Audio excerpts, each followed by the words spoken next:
Hello and welcome back to Seaside Garage. Today I'm going to be working on a car that is not mine, it's my sister's car. She used to own my old car, a Honda Civic from 1991. A wonderful car, but unfortunately the rust got too bad and we had to sell it on. It's not scrapped, of course, someone else is trying to build it now, but not me. She bought another car and I helped her find it. And it's really nice. It's one of those cars that at one point in time was everywhere and now is getting pretty rare, at least in my country. But let's take a look at it. Ta-da!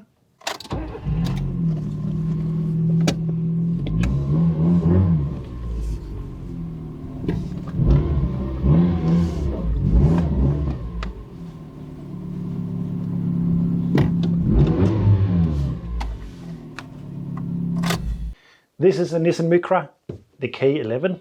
It's from the mid-90s. I think it was around 92 to 98 or something like that. I'm not sure. The old Micra before this one was a bulletproof car. Also, the rust took them, but it was really reliable, but it was also very boxy. And I think the general public didn't see it as a very charming car, and therefore it was not that popular. This car, although, got a massive cosmetic upgrade, and the looks of it is a bit cartoonish, and I think it's really good looking actually. This car in my country is a very popular car, and I think it is in quite a lot of countries actually. It is getting rare now because they rust really much, but that is pretty much the only problem they have.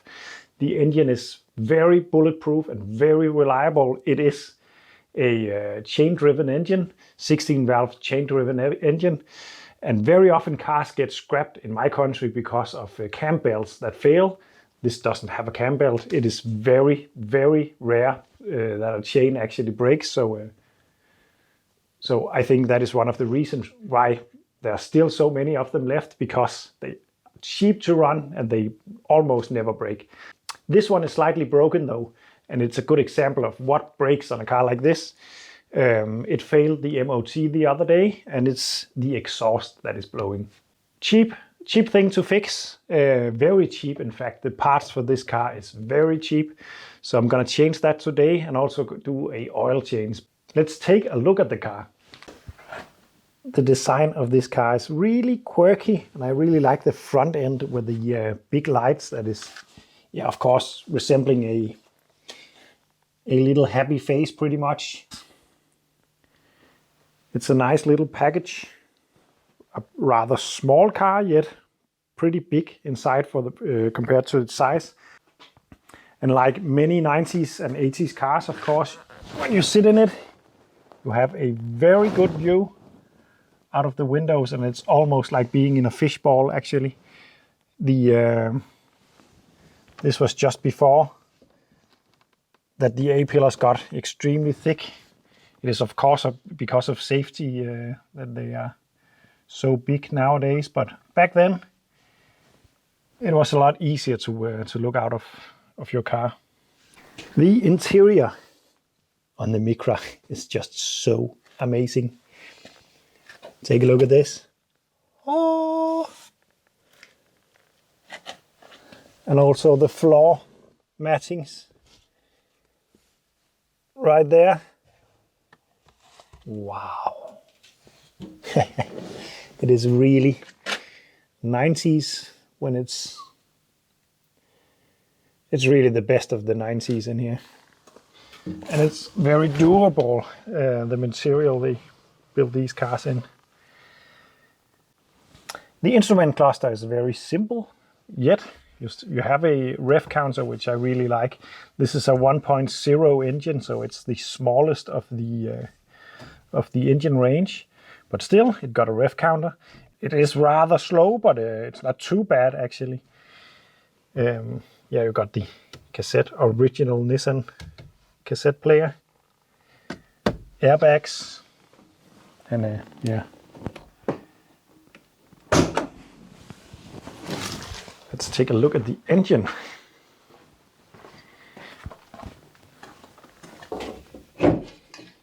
Many Japanese cars in my country have issues with rust in the engine bay, which is pretty much caused because of a very oil-tight engine. It's I see that a lot on Mazdas and Toyotas and Nissans, that no oil are leaking out, so the engine bay is not covered in oil and therefore it can rust. This car, although, has had a very good undercarriage protection, so it's everywhere, which is really nice, and that's the reason it is still here, because otherwise it would be rotting away on the towers and so on. But this is in really good condition. It is a nice 1.0 twin cam 16 valve engine. I don't know much about it, but I know that they are very durable and simple to work on. A very common problem on these cars are rust in the front wheel arches, and this is really bad on this one. No holes yet, but it's just a matter of putting your finger in if you want to. This car needs 2 new front wings. They are bolted on, so they are very easy to change. So I'm going to do that on this car at a later date, actually. Another thing that rust on them are the panels down here, especially at the rear around here.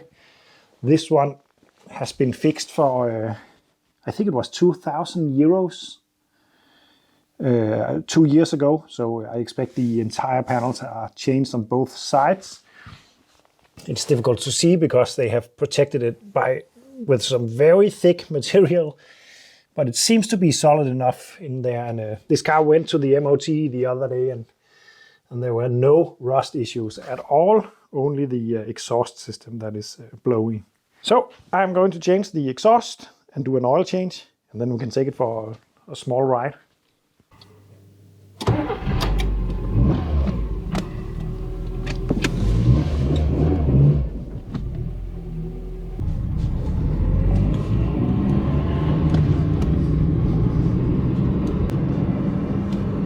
So the Nissan Micra got some new oil in it and a new exhaust system, so now it doesn't sound like an old, worn out car. It actually sounds pretty good.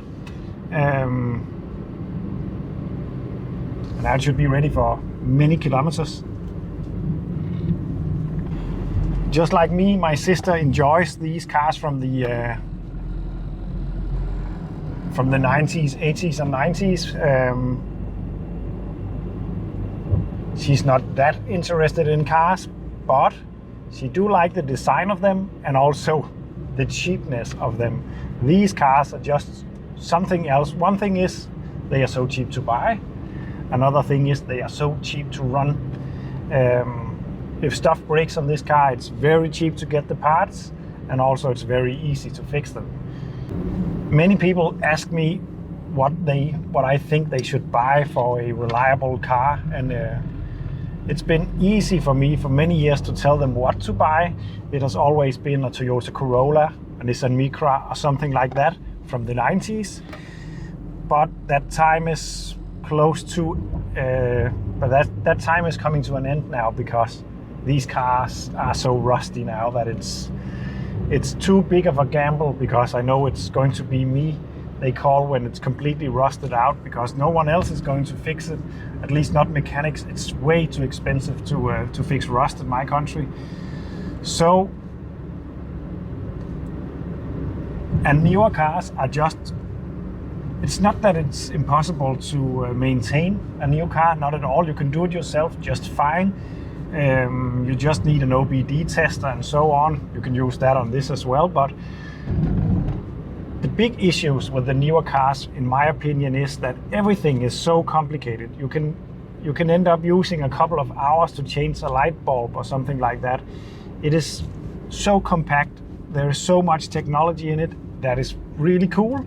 But from a do-it-yourself perspective that I work under, of course, it is just too big of a hassle considering what you actually get. Because in my opinion, when you buy a car from after 2000 or thereabout, you also get a very boring car. So there's not really any positive thing about it. Maybe, of course, the safety. There's newer cars are most likely a lot more safe to crash in. In my experience driving newer cars, I also tend to be a bit closer to actually end in an accident, because the feeling of driving is so muted out by sound insulation and assisted steering and assisted brakes and all that, that my mind just tends to wander a little bit, and therefore I'm not always as aware of my environment and other people in the traffic that I am in an old car like this. So in my opinion, and it is just an opinion, I don't think it's a lot more safe for me to drive a newer car compared to an older car. Of course, when the accident actually happens, then maybe it's another thing, but that's just my point of view. But let's get back to the Nissan Micra. It's awesome. I really like it. The 90 feeling in here, it's like looking, it's like watching an episode of Friends. Everything is just, there's a special vibe from the 90s that is getting more and more acknowledged, I actually think. But this little Nissan is not a fast car. And like almost all Japanese cars from this period, they like to rev. And that makes a pretty simple and not very fast car quite fun, in my opinion, because I really enjoy driving I really enjoy revving an engine. It's just fun. Let's try that. 4,000 rounds per minute. 5,000. It just keeps on going. Now I'm gonna stop because we actually have a speed limit. So yeah, it sounds nice with the new exhaust on it now, and new oils as well. The oil was, I just got an espresso machine, and it's very difficult to operate because it's a very complicated one. But if I can make a shot of espresso that looks like the oil that I took out of this engine, then I'm very pleased. So it was about time to actually change this oil. It was old. This engine could most likely run on that oil for the next 5 years, no problems, but it would be stupid to try. But now it's got new oil, so I can rev it without feeling bad. And to be honest, I actually would like one of these myself. I don't have the space, I don't have the money to have so many cars, but this is a nice car. When I get back today, I'm going to Google the sporty editions of this car, because I don't know much about those, but it could be fun with a Micra GTI of some sort. It's a pretty cool car. So if you want a decent modern classic that is usable every day and give you a smile on your face, and also, maybe not now, but in a couple of years, a lot of people will come to you and tell you about stories with this car, because this is a car that everyone knows someone who owned, most likely a grandma or something like that. And that is classic material, in my opinion, just like the 2CV and the Mini and all that. If you got a story about the car from your childhood, then you're going to reminiscence and like the car. So, and I think this got huge potential for that. So this, I think, is going to be a future classic. But thank you for watching. Remember that you can support me on Patreon if you like. I will leave a link down in the description. And tomorrow I'm going to pick up a new project, actually. And as always, I'm gonna make a small quiz, because that's fun. And most of the time, it seems like sometimes I'm worried that some of you are lying outside in the ditch or in the forest, because so far you always guessed what car I bought. So how you do that, I don't know. Maybe you just know my taste in cars. But the next car, I think, is going to be hard, because it's not so special really. So it could be a lot of cars, but let's try it anyway. It is a tribute to Formula 1. Actually, actually Michael Schumacher from the 90s. It's a limited edition. There's only 500 of them made. And yeah, I'm not gonna tell you any more than that. And I know a couple of you actually know what it is because I'm buying it from one of the viewers. So you cannot guess. But anyway, I'm gonna pick it up tomorrow. I know it's rusty. So yeah, it's another huge project. But yeah, take your guesses and see you in the next one.